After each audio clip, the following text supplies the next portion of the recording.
வணக்கம். இது ரூபவாகினியின் செய்திகள். நான் காயத்ரி ஸ்ரீயானந்த். நான் ஏசியன் கலீலுர் ரஹ்மான். முதலில் தலைப்புச் செய்திகளை பார்ப்போம்.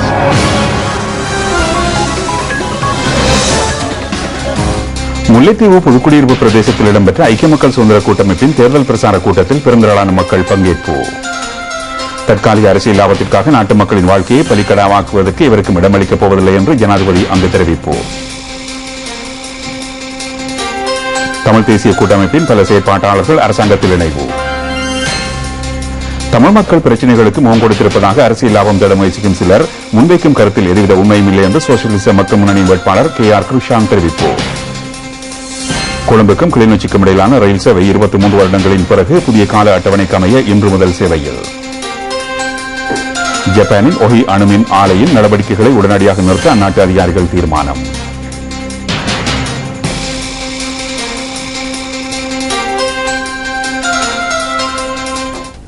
இனி விரிவான செய்திகளின் முதலில் சில உள்நாட்டு செய்திகள். தற்காலிக அரசியல் லாபத்துக்காக நாட்டு மக்களினதும் பிள்ளைகளினதும் வாழ்க்கையை பலிக்கடாவாக்குவதற்கு எவருக்கும் இடமளிக்கப் போவதில்லை என்று ஜனாதிபதி மஹிந்த ராஜபக்ஷ வலியுறுத்தியுள்ளார். பயங்கரவாதம் காரணமாக அப்பாவி மக்களின் பிள்ளைகளே பாதிக்கப்பட்டனர். வடபகுதி மக்களுக்காக குரல் கொடுப்பதாக கூறி வரும் அரசியல் தலைவர்களின் பிள்ளைகள் வெளிநாட்டுக்கு சென்று கல்வி பயின்றிருப்பதாக அவர் சுட்டிக்காட்டினார். முல்லைத்தீவு புதுக்குடியிருப்பு மைதானத்தில் இன்று நடைபெற்ற கூட்டத்தில் ஜனாதிபதி இந்த கருத்துக்களை வெளியிட்டார். வடமாகாண சபைக்காக ஐக்கிய மக்கள் சுதந்திர கூட்டமைப்பின் சார்பில் போட்டியிடும் வேட்பாளர்களை ஆதரித்து இந்த கூட்டம் நடைபெற்றது. தமிழ் தேசிய கூட்டமைப்பைச் சேர்ந்த பல செயற்பாட்டாளர்கள் அங்கு ஐக்கிய மக்கள் சுதந்திர கூட்டமைப்பில் இணைந்து கொண்டனர்.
நீங்கள் புதிய வாழ்க்கையை ஆரம்பித்த நாம் நட்பு மக்கள், எங்கள் சகோதர மக்கள், அது பற்றி நாம் மிகவும் சந்தோஷம். யுத்தம் 30 வருஷம், அபிவிருத்தி 4 வருஷம், பல துறைகளில் பல விதமான வசதிகள் வழங்கியுள்ளோம். உங்கள் பகுதி மிக வேகமாக இன்னும் முன்னேற வேண்டும். இனவாத அரசியல் மிக மிக மோசம். எமக்கு தேவை சகோதர பாசம். இனவாதம், மத பேதம், குல பேதம், மாவட்ட பேதம், மாகாண பேதம் எதுவுமே வேண்டாம். நாம் எல்லோரும் ஒரு தாய் மக்கள் தான். சிலர் இனவாதம் பேசி மக்களை குழப்ப முயற்சி செய்கிறார். புத்தியுடன் செயல்படுவோம். உங்கள் பிள்ளைகளில் பற்றி நீங்கள் யோசிக்க வேண்டும். இனவாதம் பேசுகின்ற TNA தலைவர்களின் பிள்ளைகள் வெளிநாட்டிலே அப்பாடி மக்களின் பிள்ளைகள் இந்த நாட்டிலே தவறான பிரச்சாரம் நம்ப வேண்டாம், தவறான வலையில் போக வேண்டாம். உங்கள் பிள்ளைகள் தான் உங்கள் செல்வம். அவர்கள் நன்றாக படிக்க வேண்டும், நல்ல பெயர் பெற வேண்டும். அதுதான் உங்கள் ஆசை, அதுதான் எங்கள் ஆசை. அன்பர்களே, வடக்கின் வசந்தம் உங்கள் வசந்தம், உங்கள் பிள்ளைகளின் வசந்தம் இந்த மாகாணத்தின் வசந்தம். அன்பர்களே, நான் உங்கள் தோழன், நான் உங்கள் சொந்தக்காரன். நீங்கள் என்னை நம்பலாம், நான் உங்களை நம்புகிறேன். வெற்றிலே சின்னம் மறக்க வேண்டாம். வெற்றிலையின் வெற்றி உங்கள் வெற்றி, உங்கள் பிள்ளைகளின் வெற்றி, உங்கள் மாவட்டத்தின் வெற்றி. வெற்றியின் சின்னம் வெற்றிலே சின்னம், வெற்றியின் சின்னம் வெற்றிலே சின்னம்.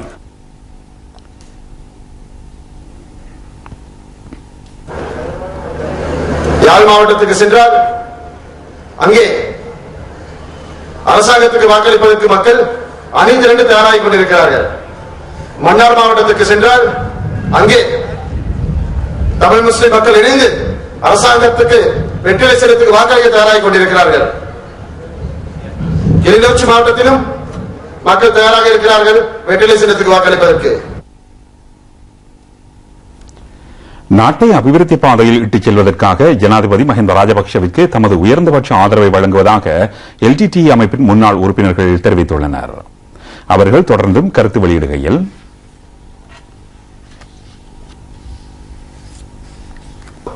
இந்த நாட்டினுடைய அதிமேதகு ஜனாதிபதி அவர்கள் எங்களை காத்திருக்கின்றார். இது யாரும் மறக்க முடியாது. நாங்கள் 12,000 பேர் கேட்கின்றோம், 12,000 பேர்களுடைய சார்பில் இருந்து கேட்கின்றோம். எங்களுக்கு பொது மன்னிப்பு வழங்கி இந்த நாட்டிலே எங்களோட மக்களோடு சுதந்திரமாக எங்கள் பிள்ளைகளோடு வாழ வைத்த ஜனாதிபதி மீது குற்றம் சுமத்தது தடை என்பதுகின்றேன், குற்றாக இருக்கின்றேன்.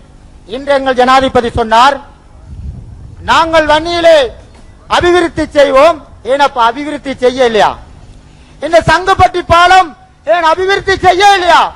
இன்று உங்களுக்கு தெரியும், நேற்றைய முதினம் கிளிநொச்சியிலே எங்கள் புகையிரதம் வரவில்லையா? சொல்லுங்க, உங்கள் வயதுடன் சொல்லுங்க.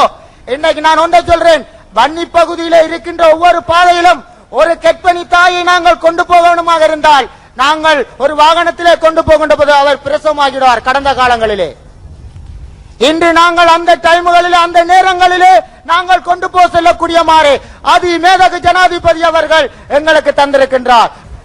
இன்றைய நாள் என்னை பொறுத்தவரையில் ஒரு பொன்னான நாள். ஆம், கடந்த 17 ஆண்டு காலமாக விடுதலை புலிகள் இயக்கத்தில் ஒரு மருத்துவராக, அதாவது சத்திர சிகிச்சை மருத்துவராக கடமையாற்றி என்னை பொறுத்தவரையில் ஜனாதிபதி அவர்களால் மன்னிப்பு வழங்கப்பட்டு எனக்கு ஒரு மறுவாழ்வாக, 2ஆம் தடவையான வாழ்வாக இன்று நான் எனது குடும்பத்தினருடன், எனது பிள்ளைகளுடனும், எனது உறவினர்களுடனும் மற்றும் இந்த முல்லை மாவட்ட மக்களுடனும் நான் வாழ்ந்து கொண்டிருக்கிறேன் என்றால் அதற்கு காரணம் அதியுத்தம மேன்மை தகு எங்கள் ஜனாதிபதி அவர்கள். ஜனாதிபதியால் அளிக்கப்பட்ட இந்த சந்தர்ப்பத்தை நான் சரியாக பயன்படுத்தி இந்த மக்களுக்காக நான் தொடர்ந்து சேவையாற்ற வேண்டும் என்பதில் கண்ணும் கருத்துமாக இருக்கின்றேன். வடமாகாணத்தில் ஜனாதிபதி பங்கு பெற்றும் கூட்டங்களில் பெரும் எண்ணிக்கையான மக்கள் கலந்து கொள்வதை எம்மால் காணக்கூடியதாக உள்ளது. ஜனாதிபதி தமிழ் மொழியில் சரளமாக உரையாற்றுவதே இதற்கான காரணமாகும். கிளிநொச்சியில் நேற்று இடம்பெற்ற கூட்டத்தின் போது ஜனாதிபதி தமிழ் மொழியில் உரையாற்றியதுடன் அபிவிருத்தி தொடர்பான கருத்துக்களையும் முன்வைத்திருந்தார். இதில் பெரும் எண்ணிக்கையான மக்கள் கலந்து கொண்டனர்.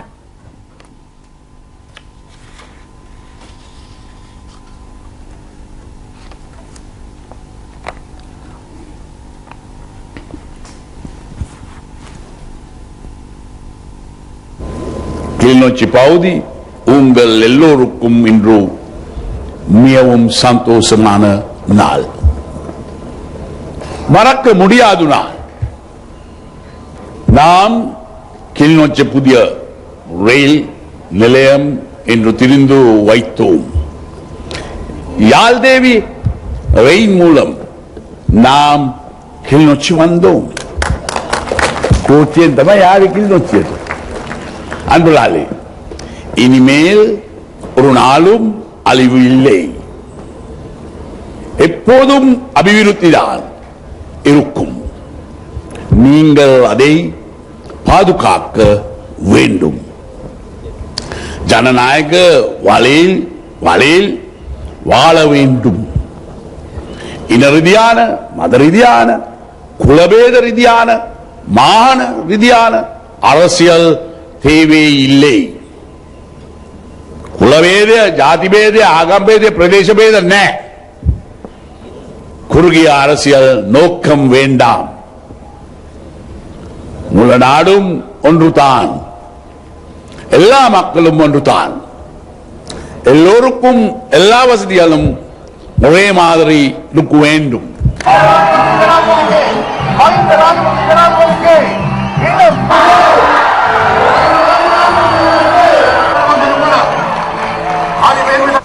நீங்கள் யாழ் மாவட்டத்தில் இடம்பெற்ற கூட்டத்திலும் ஜனாதிபதி தமிழில் உரை நிகழ்த்தினார். புதிய நோக்கம், புதிய வாழ்க்கை, புதிய எதிர்காலம், அது பற்றி நீங்களும் சந்தோஷம், நாங்களும் சந்தோஷம். வடக்கின் வசந்தம் மூலம் உங்கள் பகுதி வேகமாக முன்னேறி வருகிறது. 30 வருஷ காலம் பின்னோக்கி போன உங்கள் பகுதி இப்போது முன்னோக்கி போகிறது.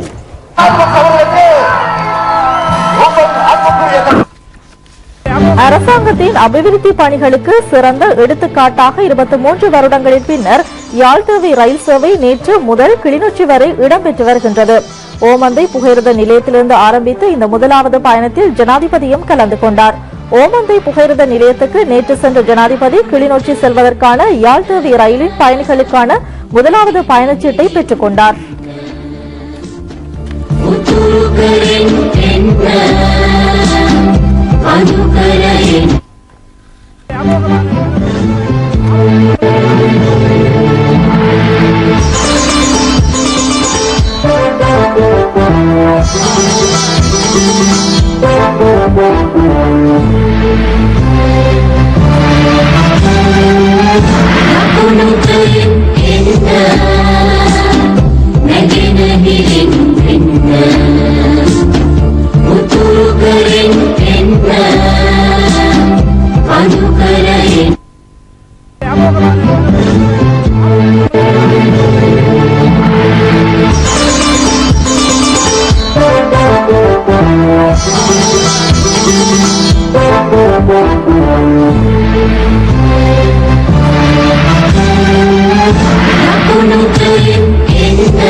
யாழ்தேவி ரயில் 23 வருடங்களுக்கு பின்னர் கிளிநொச்சி வரை பயணித்துள்ளமை அரசாங்கத்தின் அபிவிருத்தி பணிகளுக்கு சிறந்ததொரு எடுத்துக்காட்டென ஸ்ரீலங்கா சுதந்திர கட்சியின் பட்டிருப்பு தொகுதி அமைப்பாளர் ராசமாணிக்கம் சாணக்கியன் தெரிவிக்கின்றார்.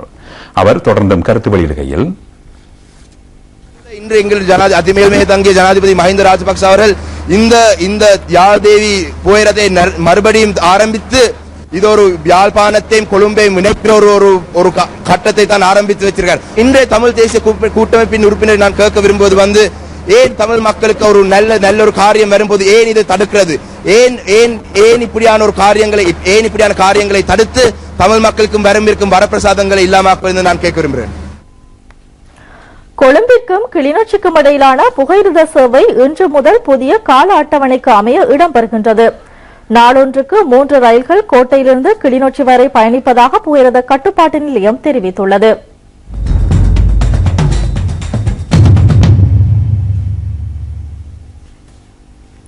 கொழும்பிலிருந்து கிளிநொச்சிக்கான தூரம் 325 கிலோமீட்டர்களாகும். பயணம் செய்வதற்கு எடுக்கும் காலம் சுமார் 7 மணித்தியாலங்களாகும். இன்று காலை 5:45க்கு கொழும்பு கோட்டையிலிருந்து புறப்பட்டுச் சென்ற யாழ்தேவை ரயில் நண்பகல் 12:35க்கு கிளிநொச்சியை சென்றடைந்தது. காலை 6:50க்கு கொழும்பிலிருந்து பயணத்தை ஆரம்பித்த நகராந்திர கடுகதை ரயில் முற்பகல் 11:48க்கு கிளிநொச்சியை சென்றடைந்தது. தபால் ரயில் இரவு 8:15க்கு கொழும்பிலிருந்து புறப்பட்டு செல்லும். அது நாளை அதிகாலை 4:10 அளவில் கிளிநொச்சியை சென்றடையும். இந்த ரயில்கள் மீண்டும் மாலை 2:10க்கும் 6 மணிக்கும் இரவு 8:30க்கும் கொழும்பு நோக்கி பயணத்தை ஆரம்பிக்கும்.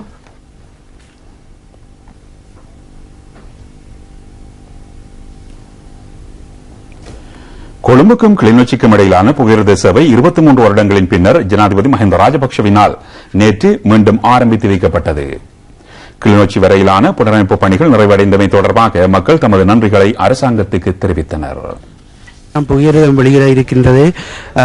கௌரவ ஜனாதிபதி அவர்களால் இந்த நிகழ்ச்சி நிறைவு பெற்றுக் கொண்டிருக்கின்றது. இதை நாங்கள் நம்பி நாங்கள் வவுனியாவிலிருந்து பெருமைப்படுகின்றோம். இந்த புகையிரத சேவை மேற்கொண்ட எமது மாண்புமிகு ஜனாதிபதி அவர்களுக்கு நன்றிகளை தெரிவித்துக் கொண்டு மென்மேலும் அவர் நீரூடி வாழ்க என வாழ்த்திக் கொண்டு இந்த சந்தோஷமான பயணத்தை மேற்கொள்ள இருக்கிறோம். நான் ஃபர்ஸ்ட் டைம் ட்ரெயினில் கிளிநொச்சி போகிறோம். இத்தனை வருஷத்துக்கு பிறகு இப்போ இன்றைக்கு தான் முதல்ல போகிறோம். எங்களுக்கு இந்த வசதியை சேர்ந்த மகிழ்ச்சி அடைகிறோம். இந்த ஒரு ஹாப்பி ஜேர்னிங்காக இருக்கு. இதே போல இன்னும் எங்களுக்கு ஜாழ்ப்பாணத்துக்கு கொண்டு போய் விட்டாங்கன்னா இன்னொரு மாசத்துக்குள்ள ரொம்ப சந்தோஷப்படுவோம். இன்னைக்கு வந்திருக்கிறோம். முன்ன ஒரு 10 வருஷத்துக்கு முந்தி வந்திருக்கோம். இப்படி இருக்கல நல்லா விசேஷமா நல்லா செஞ்சு வச்சிருக்காங்க. தமிழ் தேசிய கூட்டமைப்பு தேர்தல் விஞ்ஞாபனம் நாட்டை பிரிப்பது உட்பட பலதரப்பட்ட அம்சங்களை கொண்டிருப்பதால் நாட்டின் அரசியல் அமைப்பை மீறியுள்ளது என்று ஸ்ரீலங்கா சுதந்திர கட்சியின் பட்டிருப்பு தொகுதி அமைப்பாளர் ராசமாணிக்கம் சாணக்கியன் தெரிவிக்கின்றார்.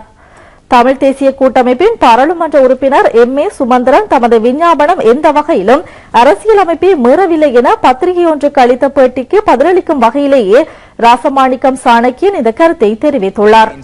ஸ்ரீலங்கா சுதந்திர கட்சியின் பட்டிருப்பு தொகுதி அமைப்பாளர் ராசமாணிக்கம் சாணக்கியன் கருத்து வெளியிடுகையில் தமிழ் மக்கள் தமக்கு தேவையானதை தெரிவு செய்ய வேண்டும். அவர்கள் ஏற்கனவே தங்களுக்கு தேவையானவற்றை தெரிவு செய்து கொண்டுள்ளனர். வேலைவாய்ப்பு, பொருளாதார அபிவிருத்தி என்பவற்றை தேர்ந்தெடுத்துள்ள அவர்கள் பிரிவினைவாதம் முற்றாக நிராகரிக்கப்பட வேண்டும் என்றும் தெரிவித்துள்ளனர். தமிழ் தேசிய கூட்டமைப்பு தேர்தல் விஞ்ஞாபனம் நாட்டை பிரிப்பது உட்பட பலதரப்பட்ட அம்சங்களை கொண்டிருப்பதால் நாட்டின் அரசியல் அமைப்பை மீறியுள்ளது எனவும் ராசமாணிக்கம் சாணக்கியன் குறிப்பிட்டுள்ளார்.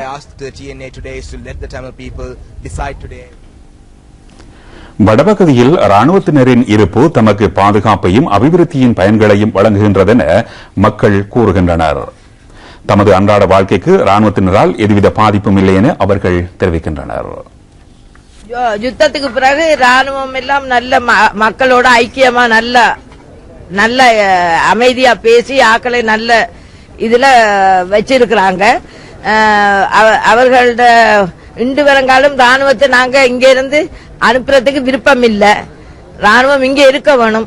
யுத்தத்தின் பின் இங்குள்ள ராணுவமும் எங்களுடைய அதாவது சிவில் நிர்வாக முறையில் எங்கள் மக்களை நல்ல நோக்கத்தோடு நல்ல சிவில் நிர்வாகம் எல்லாம் அமைத்து எங்களுடன் ஒன்று கொண்டாக பழகி நல்ல மாதிரியாக நடத்துகின்றார்கள். அதே நேரத்தில் இங்கே அபிவிருத்தி வேலைகளும் சிறந்த முறையில் நடக்கின்றன. ஜனாதிபதி தலைமையில் யாழ் மாவட்டத்தில் நேற்று இடம்பெற்ற கூட்டத்தின் போது தமிழ் தேசிய கூட்டமைப்பின் பிரதிநிதிகள் பலர் ஐக்கிய மக்கள் சுதந்திர கூட்டமைப்பில் இணைந்து கொண்டனர். இவர்கள் ஜனாதிபதி முன்னிலையில் ஐக்கிய மக்கள் சுதந்திர கூட்டமைப்பில் இணைந்தனர். தமிழ் மக்களின் அபிவிருத்தியை நோக்காக கொண்டு அரசாங்கத்துடன் இணைந்து கொண்டதாக தமிழ் தேசிய கூட்டமைப்பில் இருந்து அரசாங்கத்துடன் இணைந்து கொண்ட பிரதேச சபை உறுப்பினர்கள் தெரிவித்தனர். ஜனாதிபதியின் கரங்களை பலப்படுத்தி வடமாகாண சபை தேர்தலில் ஆளும் ஐக்கிய மக்கள் சுதந்திர கூட்டமைப்பை வெற்றி பெறச் செய்ய வேண்டும் எனவும் அவர்கள் தெரிவித்தனர். அவர்கள் தொடர்ந்தும் கருத்து வெளியிடுகையில்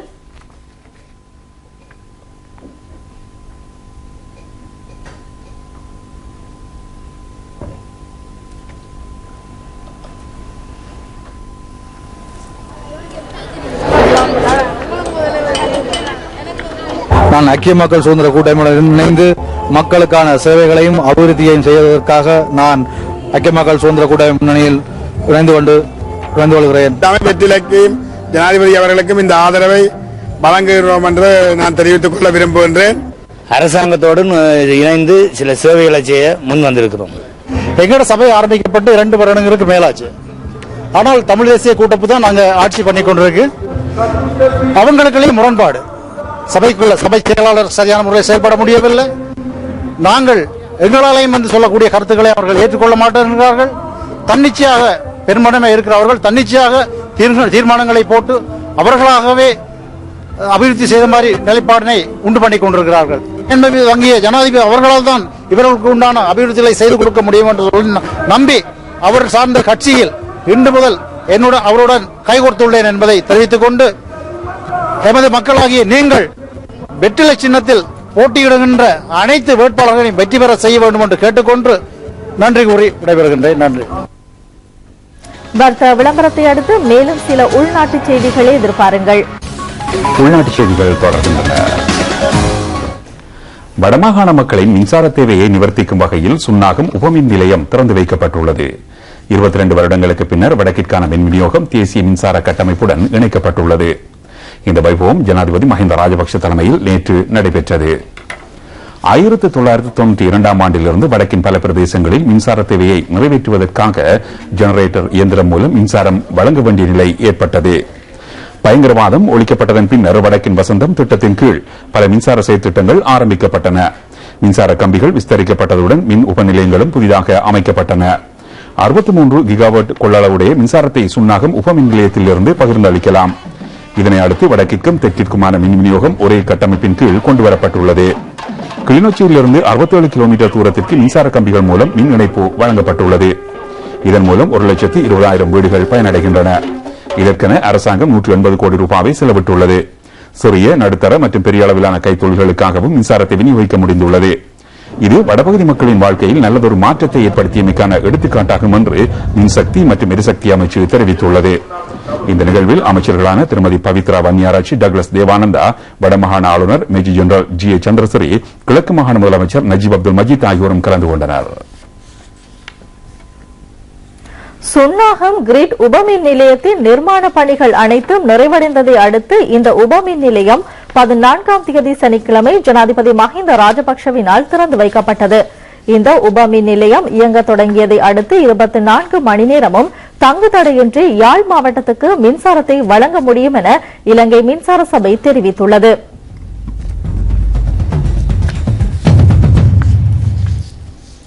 வடக்கின் வசந்தம் திட்டத்தின் கீழ் வவுனியா, கிளிநொச்சி மற்றும் கிளிநொச்சி சுன்னாகம் வரை மின்சாரம் வழங்குவதற்கு நடவடிக்கை எடுக்கப்பட்டது. கிளிநொச்சி உபமின் நிலையத்தின் நிர்மாண பணிகள் 27ஆம் தேதி மே மாதம் 2010ஆம் ஆண்டு ஆரம்பிக்கப்பட்டன. கிளிநொச்சி கிரிட் உபமின் நிலையம் நிர்மாணிக்கப்பட்டு இம்மாதம் 25ஆம் தேதியுடன் ஒரு வருடம் பூர்த்தியாகின்றது. 2012ஆம் ஆண்டு செப்டம்பர் மாதம் 25ஆம் தேதி ஜனாதிபதி மஹிந்த ராஜபக்ஷ கிளிநொச்சி கிரிட் உபமின் நிலையத்தை திறந்து வைத்தார். இதற்கு முன் தேசிய மின் வலைப்பின்னலிருந்து விநியோகிக்கப்படும் மின்சாரம் வவுனியா வரையே மட்டுப்படுத்தப்பட்டிருந்தது. இதனால் கிளிநொச்சி மாவட்ட மக்கள் மின்சார வசதியில்லாமல் பெரும் சிரமங்களை எதிர்கொண்டனர். கிளிநொச்சி கிரிட் உபமின் நிலையம் திறக்கப்பட்டதை அடுத்து தேசிய கட்டமைப்பின் ஊடாக மின்சாரம் கிளிநொச்சி மாவட்டத்துக்கு விநியோகிக்கப்படுகின்றது. இதன் ஊடாக மீள்குடியேறிய பொதுமக்கள், தொழிற்சாலை மற்றும் அரசு நிறுவனங்கள் இதன் மூலம் மின்சாரத்தை பெற்றுக் கொள்கின்றன. நிலையான நம்பகத்தன்மையுடன் தொடர்ச்சியான மின்சாரத்தை வடபகுதிக்கு வழங்குவது இதன் நோக்கமாகும். வவுனியாவில் இருந்து கிளிநொச்சி வரையான நிர்மாண பணிகளுக்காக 3200 மில்லியன் ரூபாவை ஜப்பானின் ஜெய்கா நிறுவனம் வழங்கியிருந்தது. அதேபோன்று மற்றொரு பிரிவான கிளிநொச்சி சுன்னாகம் 68 கிலோமீட்டர் நீளமான மின்கம்பி அமைப்பின் புனரமைப்பு நடவடிக்கைகள் ஆசிய அபிவிருத்தி வங்கி நிதியுதவியின் கீழ் மேற்கொள்ளப்பட்டன. இதற்கென 3359 மில்லியன் ரூபாய் செலவிடப்பட்டுள்ளது.